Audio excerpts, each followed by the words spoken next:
Bem, nós estamos numa série de mensagens e falando sobre sinais de uma igreja relevante. Então, domingo após domingo, nós estamos falando de alguns sinais que evidenciam uma igreja viva, uma igreja relevante. Falamos já do primeiro sinal, que é uma igreja centrada nas Escrituras. Falamos também do segundo sinal, que é uma igreja que desenvolve amplitude da visão. E falamos também sobre o terceiro sinal, que é uma igreja que comunica a sua geração.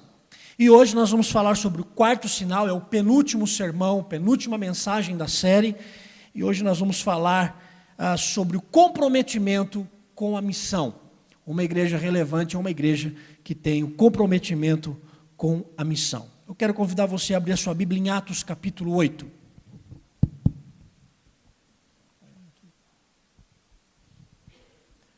Atos, capítulo 8, versículos de 4 a 8. Atos, capítulo 8,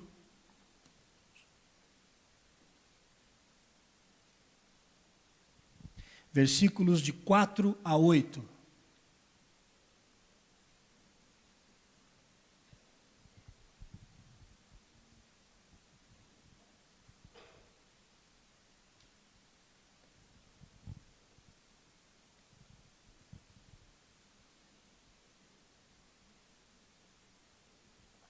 Diz assim: entre mentes, os que foram dispersos iam por toda parte pregando a palavra.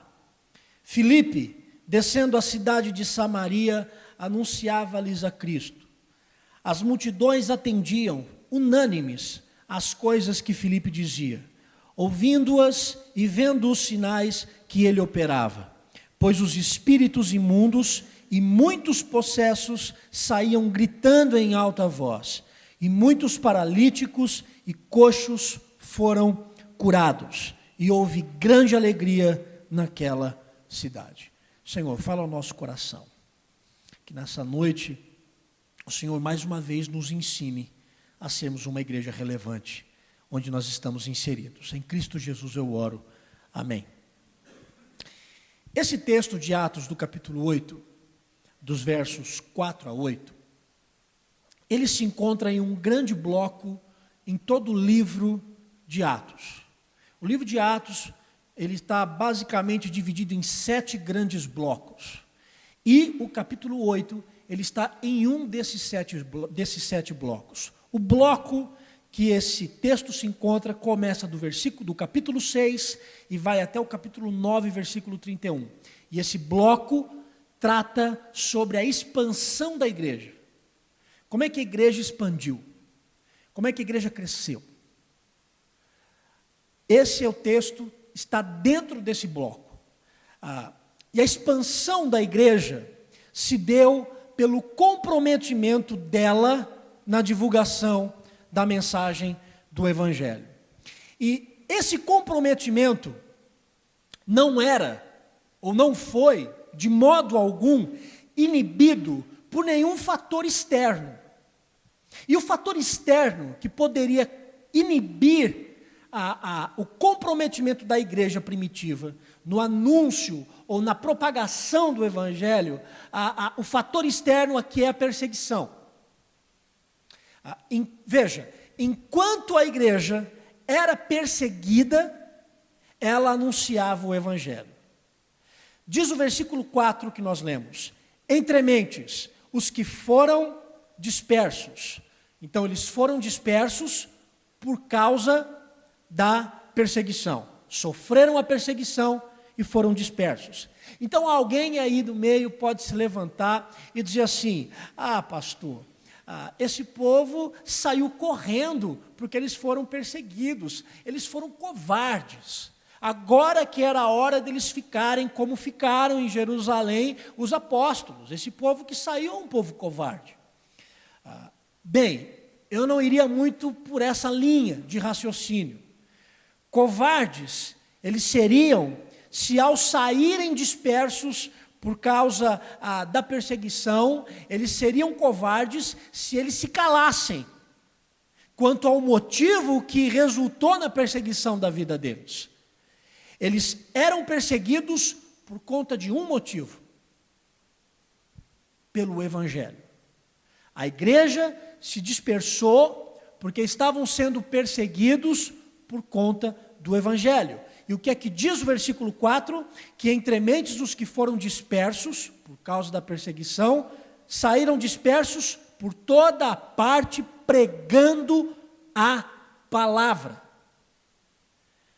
Ou seja, de início de conversa, nós temos aqui uma grande lição. Uma lição simples para mim, para você, quanto igreja. Nada deve ou pode ser empecilho para a igreja de Cristo anunciar o Evangelho. Se a igreja primitiva, no meio da perseguição, pregava a palavra, no meio daquele contexto, o que é que vai fazer da igreja atual não pregar o Evangelho? A única coisa que inibe a igreja de pregar o Evangelho é o seu próprio pecado. E uma igreja assim morre. Uma igreja assim fecha as portas. Porque ela não está preocupada em se envolver com o engajamento missionário. Para a igreja primitiva, preste bem atenção, para a igreja primitiva, qualquer circunstância seria um bom motivo para falar de Cristo. Qualquer circunstância. E nessa cena, esta cena, melhor dizendo, nos aponta para uma realidade muito profunda sobre a missão da igreja. Porque esse texto não está falando apenas de uma questão de evangelizar, mas fala da intencionalidade em evangelizar. Em tudo o que eles viviam, eles tinham como intenção anunciar o Evangelho. Se sofressem, falavam de Cristo. Se estavam felizes, falavam de Cristo. Se corriam por causa da perseguição, falavam de Cristo. Se eram presos, falavam de Cristo. E é nesse sentido que eu me pergunto, até que ponto a igreja atual tem a mesma intenção quando nós nos relacionamos com as pessoas? Até que ponto nós temos essa mesma intenção? Eu quero ainda continuar a falar nessa intencionalidade da missão. Porque é isso que eu quero me propor a falar nessa noite. A igreja, uma igreja relevante, é uma igreja que tem a intencionalidade da missão. Ela não apenas se compromete com a missão, mas ela tem intenção consciente de fazer missão. E esse texto, ele tem algo muito poderoso para falar para nós sobre isso. E eu queria analisar o coração desse texto para falar sobre a intenção da missão. E onde é que está o coração desse texto? Para falar sobre a missão. O coração desse texto, dos versículos 4 a 8, é o versículo 5. Olha o que diz o versículo 5. Filipe, descendo a cidade de Samaria, anunciava-lhes a Cristo. Veja, em primeiro lugar, no versículo 4, nós temos uma igreja perseguida. E que no meio da perseguição, ela usa disso ainda para pregar a palavra. Ela não tem medo. Nada fecha a boca da igreja quando ela quer. E no versículo 5, nós temos o coração pulsante, onde trata da real intenção da missão. O coração desse texto é o versículo 5, porque diz que Filipe desceu a Samaria, e enquanto descia a Samaria, quando ele chegou na cidade, ele anunciava a Cristo. Nesse texto, nós temos o contrário do que sempre ouvimos sobre uma atitude missionária. O que a gente está muito acostumado a ouvir sobre atitude missionária? Sobre sermos missionários? Ou sobre sermos uma igreja missionária? Nós temos ouvido de que hoje em dia nós precisamos aproveitar as oportunidades. Não é isso? Já ouviu esse assunto? Olha, se você quer pregar o Evangelho, você precisa aproveitar as oportunidades. Ok, precisamos mesmo. Eu mesmo já preguei sobre isso aqui na igreja algumas vezes. Olha, Paulo fala isso em Colossenses capítulo 4. Portai-vos com sabedoria para com os que são de fora e aproveitai as oportunidades. É uma mensagem bíblica, corretíssimo. Temos que aproveitar as oportunidades. Mas aqui, no texto, não há uma oportunidade dada ou oferecida a Filipe. O que diz o versículo 5? Filipe, descendo a cidade de Samaria, anunciava-lhes a Cristo. Não tem oportunidade. O que é que nós temos aqui? Filipe criando uma. Não se tem uma oportunidade oferecida, mas se tem uma oportunidade criada.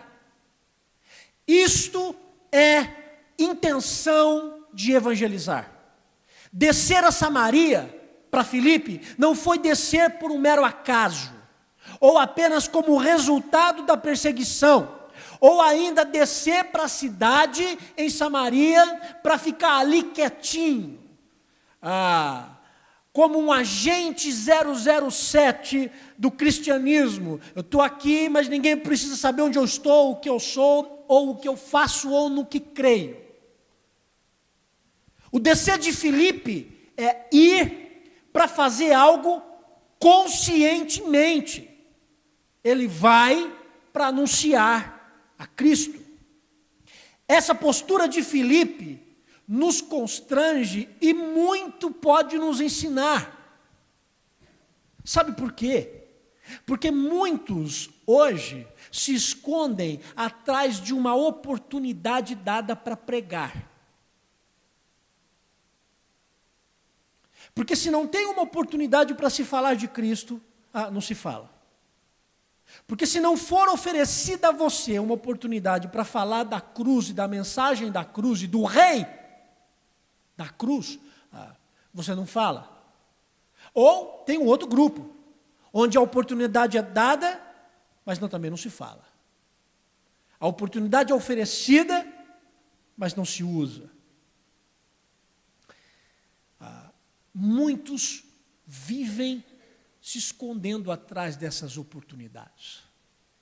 E a intencionalidade da missão é buscar relacionamentos com pessoas a fim de conduzi-las a Cristo. Isso é ter intenção de evangelizar. É eu me relacionar com alguém desejando conduzir essa pessoa a Cristo. Mas alguém pode também se levantar e dizer assim, pastor, isso soa meio egoísta. Você está querendo dizer que nós devemos buscar relacionamento com pessoas não cristãs apenas para conduzi-las a Cristo? Isso não soa meio como um xiita religioso cristão, alguma coisa, algo do tipo? Eu diria que não. Eu responderia essa pergunta dizendo que esta seria uma grande atitude de amor. É um grande ato de amor nós nos relacionarmos com pessoas visando a salvação delas. É um grande equívoco nós nos relacionarmos com as pessoas achando que nós também não devemos falar da mensagem da cruz. É uma grande omissão.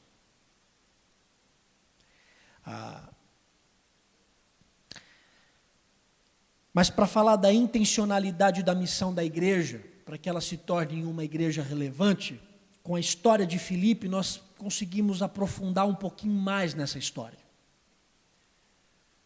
Por que eu estou dizendo isso?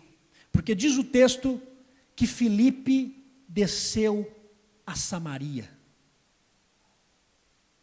Filipe foi a Samaria. A pergunta é: qual a implicação de Filipe estar em Samaria? O que é que isso tem a ver com a igreja atual, no seu comprometimento, no seu engajamento ou na intencionalidade da missão? O que é que o ato de Filipe descer conscientemente a Samaria tem a ver comigo e com você hoje, para que nós sejamos de fato uma igreja relevante que prega o Evangelho? Bem, para a gente poder entender o fato de Lucas registrar a ida de Filipe a Samaria, nós precisamos então compreender na cabeça do autor de quem escreveu o livro, na cabeça dele, que é Lucas, qual é a implicação da missão da igreja até Samaria. Nós não podemos analisar simplesmente esse texto. Lucas escreveu dois livros. Ele escreveu o Evangelho de Lucas, correto? E escreveu o livro de Atos. Para a gente entender a missão da igreja em Samaria, nós precisamos entender o que é que ele estava pensando sobre isso nesses dois livros. E eu quero começar no Evangelho de Lucas. Lá dentro do Evangelho de Lucas, nós encontramos duas cenas que chamam muito a nossa atenção para esse sentido. Duas cenas que podem responder muito bem à nossa pergunta. Qual é a ideia de Lucas quando ele fala de missão em Samaria? A primeira cena.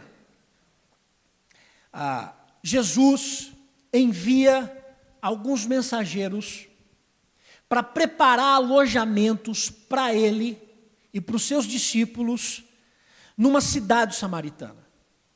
Então ele chega para os seus discípulos e diz assim: olha, vão até aquela cidade samaritana e achem algum lugar ali onde nós possamos nos alojar e possamos nos preparar para ministrarmos a ceia, porque está chegando a Páscoa. E os discípulos vão. E quando eles chegam naquela cidade samaritana, os habitantes recusam oferecer acomodação para Jesus e para os discípulos. Recusam. Aqui, não. Quando voltam os discípulos com o relatório, dizendo para Jesus e para os discípulos: mestre, nós não encontramos lugar lá em Samaria porque eles se recusaram a nos receber. Dois discípulos tiveram uma reação muito interessante. Tiago e João. Tiago e João, quando souberam do relatório, eles ficaram extremamente furiosos. E eles disseram para Jesus o seguinte: Senhor, vamos orar como Elias, pedindo para cair fogo na cabeça daquele povo samaritano e destruir aquela cidade. Vamos orar? Vamos, Senhor. Vamos orar pedindo juízo sobre a cabeça daquele povo. Jesus repreende os dois discípulos e vai e procura uma outra aldeia. Essa é a reação. Nós temos duas reações nessa história, no Evangelho. A primeira reação: a raiva e indignação dos dois discípulos. E a outra, a pacificação de Jesus. Para o judeu nacionalista, os samaritanos, eles eram piores do que os gentios. Piores. E por que eles consideravam os samaritanos como uma raça pior do que o gentio? Basicamente por dois fatores. O primeiro, pela profanação do templo judeu, pela presença dos samaritanos. E um segundo relato é mais voltado para um contexto histórico judaico, onde se diz que existiu, durante algum tempo, uma matança de um grupo de peregrinos judaicos pelos samaritanos. Um grupo judaico estava reunido e um bando de samaritanos entrou e matou todo mundo. Uma chacina. Por conta desses dois fatores, os judeus odiavam os samaritanos. Vocês são piores do que os judeus. Bem, imagine agora que você está lá no início do século. Imagine que você é um judeu. E você tem nas suas mãos o Evangelho de Lucas. E o leitor judaico, lendo o Evangelho de Lucas, ele iria entender perfeitamente a indignação dos dois discípulos. Ele ia bater a palma e dizer, isso, muito bem, eu também ficaria indignado. Mas eles não compreenderiam a reação de Jesus. Lembrando que Jesus era judeu. O que é que a reação de Jesus está querendo dizer? O que é que Lucas está querendo dizer para nós quando ele registra a reação de Jesus no seu evangelho? Ele está querendo dizer que a reação de Jesus reflete uma negação explícita a qualquer tipo de retaliação. Jesus está dizendo, eu não vim para que nós venhamos a nos vingar de qualquer pessoa que nos tenha feito mal. Não vim para isso, pelo contrário. Se Jesus está dizendo isso, se Jesus tem essa postura explícita de negação à retaliação, é porque há algum propósito do próprio Senhor Jesus para com aquele povo. Eu estou falando alguma abobrinha? Não. Sabe por quê? Porque mais para frente do Evangelho, você vai encontrar no Evangelho de Lucas a segunda cena que chama a atenção. A cura dos 10 leprosos. No relato, nós temos 10 homens que viviam juntos em uma aldeia leprosária. E segundo o relato, dos 10, 9 eram judeus. 1 era samaritano. E agora, a maldição da lepra levou esses homens a viverem juntos, independentemente se eram judeus ou não. Estavam juntos. E num belo dia, Jesus aparece naquela aldeia. E os 10 vão correndo ao encontro de Jesus. Eu não sei se você conhece bem a história, mas Jesus diz para os 10, olhem, vão até o sacerdote, para que vocês sejam purificados. E à medida que eles vão chegando ao sacerdote, eles percebem que estão curados. E o que é que diz o relato em Lucas? Os 9 foram embora. Apenas um voltou para agradecer ao Senhor. Segundo o registro de Lucas, quem era essa única pessoa que voltou? Um samaritano. Uau! Ok. Quando ele chega até Jesus, qual é a palavra de Jesus para esse samaritano? Jesus diz assim para ele, vocês não eram, cadê os outros 9? Vocês não eram 10, cadê os outros 9? E aí o que chama a atenção é que Jesus olha para aquele homem samaritano e diz, levanta-te e vai, porque a tua fé te salvou. Essa frase de Jesus, a tua fé te salvou, essa frase aponta claramente para o fato de que a salvação do próprio Senhor estava também para esse povo totalmente desprezado pelos judeus. Havia já uma intenção de missão com os samaritanos, dentro do Evangelho de Lucas. E se nós pegarmos essas duas cenas que eu citei, a cena das reações dos discípulos com a reação de Jesus, porque os samaritanos não quiseram recebê-lo, o grupo de Jesus, com também o relato dos 10 leprosos, se nós juntarmos essas duas cenas, elas vão desembocar nas últimas palavras de Jesus, antes de ser assunto aos céus. Registradas aonde? Agora no segundo livro de Lucas, em Atos, quando ele diz, e vocês vão ser as minhas testemunhas onde? Jerusalém, Judeia e Samaria. E até os confins da terra. Ou seja, a intenção não é parar em Samaria, é chegar em Brasília. A intenção não era parar no coração dos 10 leprosos, a intenção era chegar no seu coração hoje. E tem mais. A intenção é tocar o coração do seu chefe. Você está me entendendo? A intenção é tocar no coração de com quem você almoça todo dia na semana e que você não tem a intenção de pregar.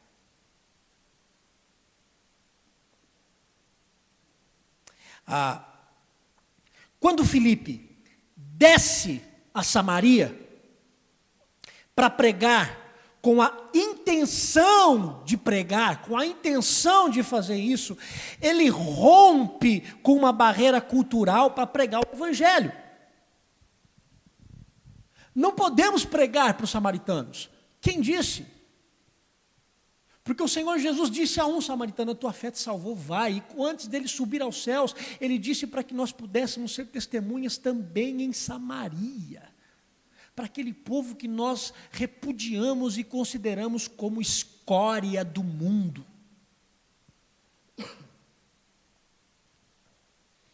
Deixa eu dizer uma coisa para você. Quando nós temos a intencionalidade missionária, nós não escolhemos grupos ou raça. Não escolhemos. Nós simplesmente nos comprometemos a ir e pregar o evangelho a quem quer que seja. Isso inclui quem? Inclui aquelas pessoas que de algum modo ou de outro, ou em algum ponto da história em que você tem com ela, privou você da alegria e feriu você. Inclusive essa pessoa. Que você tenha aquele desejo de fazer aquela oração: Senhor, aquele que seja consumido no lago do fogo, do enxofre. Esse não, Senhor. Meio uma postura de Jonas. Senhor, eu não vou pregar aos ninivitas. E aí, num sermão de 7 palavras, mal feito, um sermão ali feito, às coxas, o profeta Jonas se levanta e fala: se vocês não se arrependerem, vocês vão morrer. O Senhor está muito bravo com vocês. Sermão de 7 palavras, o povo se arrepende e chora. Ele fala: não se arrependam, não.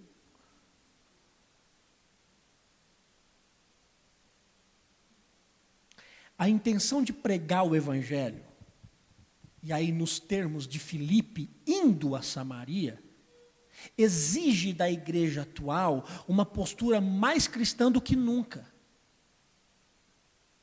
Porque exige que nós tenhamos amor o suficiente para alcançar aqueles que a sociedade recriminou ou excluiu. Quem é que a sociedade recrimina? Quem é que a sociedade exclui? Eu não sei. Eu sei que eles é que nós precisamos alcançar com amor suficiente, nos termos de Filipe indo a Samaria. Exige da igreja hoje repensar a sua agenda e até o modo como trabalha para receber grupos dos quais a própria igreja recrimina. Sabe o que é pior?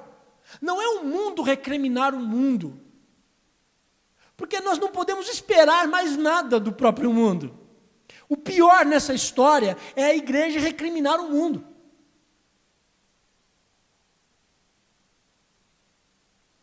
Sem apontar pecado ou sem falar da salvação. O grande problema nosso é que nós recriminamos o mundo apontando o pecado, mas nós não apontamos a salvação. Então não é evangelização. Não é missão. A missão, na minha teoria, e eu vou defender isso na minha dissertação do mestrado, é que a missão completa, ela começa com confronto, mas ela termina com salvação. Eu não posso só quebrar. Eu preciso conduzir eles à salvação. Eu não posso só dizer para eles: vocês estão errados. Mas eu também preciso dizer: vocês estão errados sim, mas a transformação de vida. E o Senhor pode mudar a história de vocês. Não pode ser só confronto. Mas a gente está muito acostumado com o confronto. Somos PhDs nisso. Confrontamos, mas não recebemos. E fazer missões com a intenção, como Filipe fez, ir a Samaria, ele como judeu, ir a Samaria, é romper com barreira cultural, é romper com tudo em nome do amor. Exige da igreja suspender da sua vida qualquer discriminação com as pessoas, não deixando de apontar a elas o pecado e a salvação. Quando Filipe desce a Samaria e prega o evangelho, o que acontece? Bem, o texto diz que a cidade entra num colapso de alegria. Não é? E num primeiro momento, a alegria da cidade é resultado dos milagres que Deus tinha efetuado através de Filipe. Olha o que diz o versículo 6.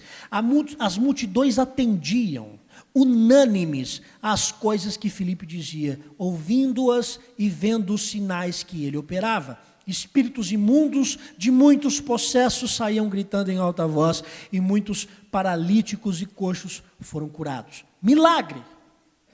Imagine, chegou na sua cidade um profeta que começa a falar um monte de coisa, um monte de gente é curado, a cidade entra em êxtase de alegria. E na cidade de Filipe se tornou mais um nome de espetáculo. E por que eu estou dizendo que Filipe se tornou mais um nome de espetáculo? Porque ali na cidade, se você seguir o texto, no versículo 9 em diante, você vai perceber que na cidade tinha um mago Simão, o mágico. E Simão também encantava a cidade, com maravilhas, entre aspas. Né? Mas Filipe não foi encantar o povo. Filipe foi para pregar salvação. Filipe foi para anunciar Cristo. E aí nós temos, num segundo momento, mais do que alegria. No primeiro momento a cidade ficou eufórica. Opa, temos mais um, agora a gente vai dividir. Os discípulos de Simão e os discípulos de Filipe. E aí o povo começou a deixar Simão para ouvir só Filipe, porque o que Filipe fazia, o que Filipe falava era mais poderoso. Em princípio, não havia conversões, havia só alegria. Alegria não é sinal de conversão? Qual é o sinal de conversão? Teologicamente é o batismo. O batismo evidencia que você morreu e que você nasceu novamente. Versículo 12 do capítulo 8. Olha o que diz. Quando, porém, deram crédito a Filipe, que os evangelizava a respeito do reino de Deus e do nome de Jesus, iam sendo batizados, assim homens como mulheres. Foram batizados, sinal de conversão e de arrependimento. As pessoas deixaram de dar ouvido ao mágico, para ouvirem a verdade do evangelho.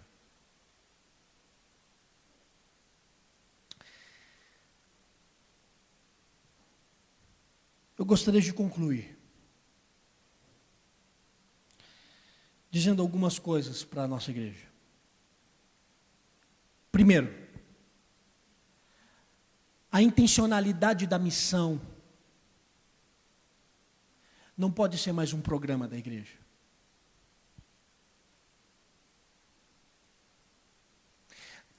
Não adianta a gente fazer um programa de evangelismo aqui, entendeu?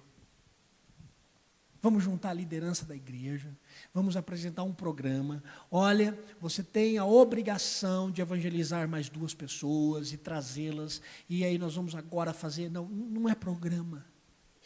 A intencionalidade da missão não pode ser mais um programa na igreja, porque programas assim tendem a falir. Porque a intencionalidade da missão é um estilo de vida.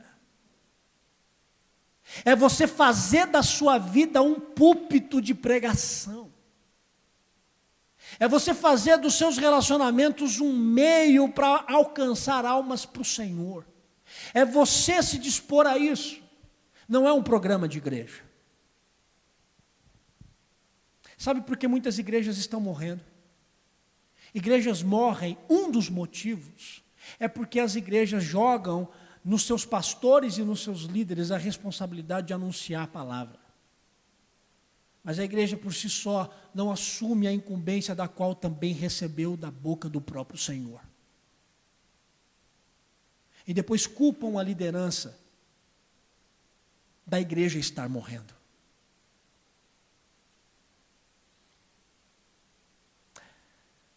A segunda coisa que eu quero deixar para a igreja: a intencionalidade da missão da igreja não é algo que você espera do outro, mas é algo que você realiza no Senhor. A intencionalidade da missão, você não pega essa intenção missionária e joga essa responsabilidade em alguém. Você não ouve essa mensagem e diz assim, ouviu? Prega o evangelho. Ou você não fica ouvindo uma mensagem assim e fica pensando assim, puxa vida, a igreja de fato tem que evangelizar mais, as pessoas têm que assumir o compromisso. Não, você não entendeu nada. Eu vou sugerir para você ficar, você não tomar o café, que eu vou pregar tudo de novo para você.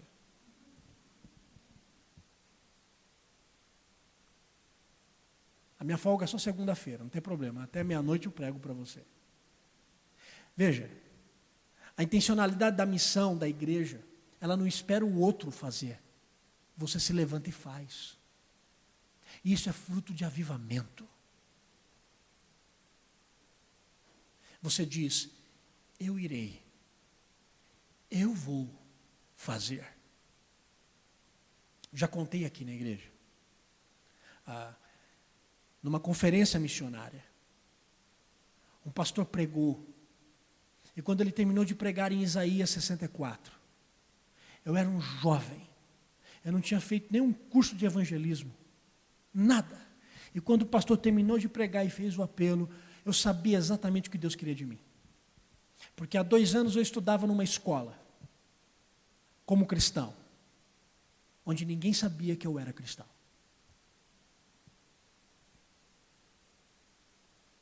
Quando o pastor terminou de pregar e fez o apelo, eu sabia que eu tinha que me ajoelhar diante do altar do Senhor e dizer, Senhor, eu preciso pregar na escola.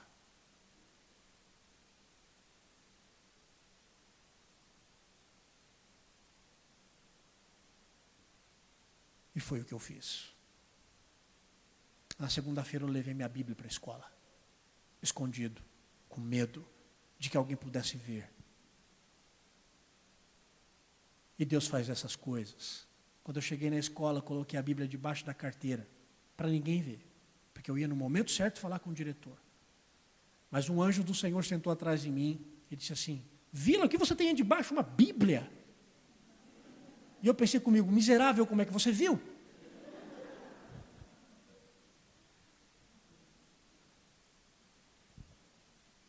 Eu não pedi permissão para o meu pastor, eu não cheguei para o meu pastor e falei, pastor, faz um encontro para mim toda quinta-feira, me ensina a evangelizar. Nada! Eu tinha a intenção de pregar o evangelho, de anunciar Cristo. Como é que eu ia fazer? Não sei, mas eu vou. Eu não tinha MPC para me ensinar, com clubinhos a fazer evangelismo escolar, nada, ninguém. Fui sozinho. Eu peguei a Bíblia e disse para ele, é uma Bíblia, nunca vi uma Bíblia, é uma Bíblia, satisfeito? Peguei a minha Bíblia, fui com o diretor e disse para ele, olha só, meu senhor, eu vou me formar daqui 2 meses, isso é setembro. Eu tinha outubro e novembro para pregar o evangelho na escola toda. 2 meses. Vivi 2 anos vagabundeando a minha fé cristã na escola e tinha agora 2 meses para pregar o evangelho. Só um milagre de Deus. E Deus faz essas coisas comigo. E eu disse para o diretor, meu senhor, eu queria pregar a palavra de Deus. O senhor pode me liberar uma sala? E esperei um não. Ele disse, pode. Eu falei, Senhor, de fato, vamos a Samaria. E eu peguei minha Bíblia. E a primeira sala que eu falei foi a minha. Eu fui até a frente da minha sala. O povo me olhando, porque eu costumava imitar professor, costumava imitar pastor, costumava imitar presbítero. Então não fica muito perto de mim, porque é possível te imitar depois. Mas se você me imitar, cuidado. E eu fui na minha sala com a Bíblia, o povo ficou me olhando e falou, Vila vai imitar quem hoje? E eu pedi para a professora, posso falar uma coisinha? Ela disse, você vai falar sobre o quê? Aí eu levantei a Bíblia. Vou falar sobre a Bíblia. Ela disse, fala. Aí o povo ficou todo quieto, falei, como é que é? E eu disse, rapidinho. Falei, gente, é o seguinte, eu vou falar sobre a Bíblia depois do intervalo, quero convidar você a participar conosco, Deus abençoe a sua vida. E saí. A sala ficou assim. E eu fui de sala em sala, com a minha Bíblia empunhada nas mãos, dizendo: eu quero falar da salvação de Cristo a cada um de vocês. E em 2 meses que eu estava na escola, o povo deixou de me chamar de Vila para me chamar de pastorzinho. Lá vai o pastorzinho. Nas primeiras semanas eu fiquei meio envergonhado. Mas no fundo, na última semana, quando me chamavam de pastorzinho, eu já estava botando a mão na cabeça. Quem quer que eu ore aí? Quer que eu ore por quem?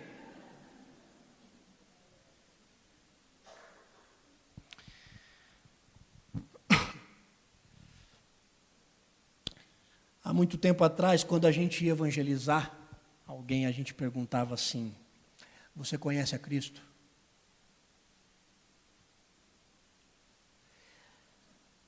Hoje todo mundo sabe quem é Cristo. Se você sair na rua e perguntar para 10 pessoas: conhece a Cristo? Ele vai dizer: claro que conheço. Claro que eu conheço a Jesus. E conta a história para você e vai citar texto bíblico que você não conhece, você vai ficar morrendo de vergonha. Eu vejo que na intencionalidade da missão, e dentro também um pouquinho do que eu preguei domingo passado, conhecer a cultura, nós precisamos refazer essa pergunta. E eu pensei numa pergunta. Eu pensei mais ou menos o seguinte: chegar para uma pessoa e dizer assim: olha, eu sei que você conhece sobre Jesus. Eu sei que você conhece alguma coisa do que ele já falou. E aí eu quero te perguntar uma coisa. O que ele falou e o que ele tem a ver com a sua vida? De tudo aquilo que ele falou e de tudo aquilo que ele foi, ou que ele é, o que tem a ver com você? Já que você conhece ele. Eu espero que você tenha intenção de fazer isso essa semana com alguém. Assim como Filipe desceu a Samaria, eu espero que você também desça. Desça na sua semana. Desça com pessoas com quem você se relaciona. Desça até com aquelas pessoas com as quais você exclui. Que você desça para anunciar-lhes a Cristo. Assim se faz uma igreja relevante. Com pessoas que intencionalmente falam de Cristo como um ato de amor ao próximo, à cidade e ao mundo.